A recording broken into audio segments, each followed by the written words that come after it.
He painted the International Crime Syndicate's symbol on his face, walked right onto the street, and deliberately flicked cigarette ash onto a patrolling cop. When they arrested him, the officers found a fake international warrant, which he made himself, in his pocket.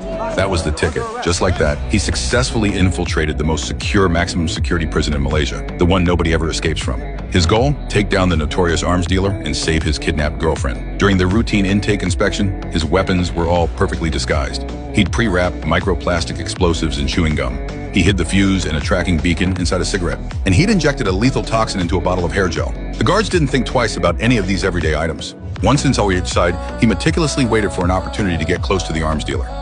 When an unknown assassin suddenly attacked the arms dealer from behind during his workout, our guy reacted fast. He grabbed a screwdriver and threw it, saving the target's life. The arms dealer, impressed by his skills, invited him to his private cell. Come in, my friend. The dealer offered him a job, then turned his back to prepare a meal. I already have a job. What job? You.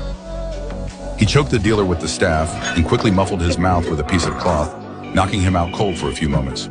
Immediately, he pulled out the poison hidden in the hair gel, mixed it into the arms dealer's meal, and forced it into his mouth. The dealer's men, hearing the commotion outside the cell, started walking toward the door, but he blocked their view.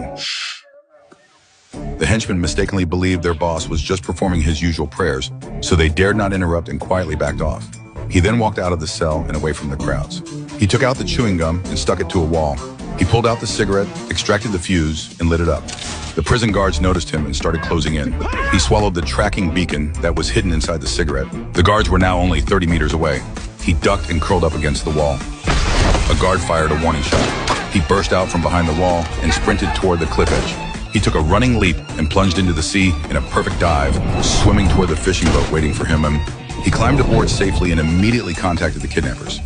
After confirming his girlfriend was safe, the kidnappers presented him with an even more impossible mission. That's when he realized he'd been completely played.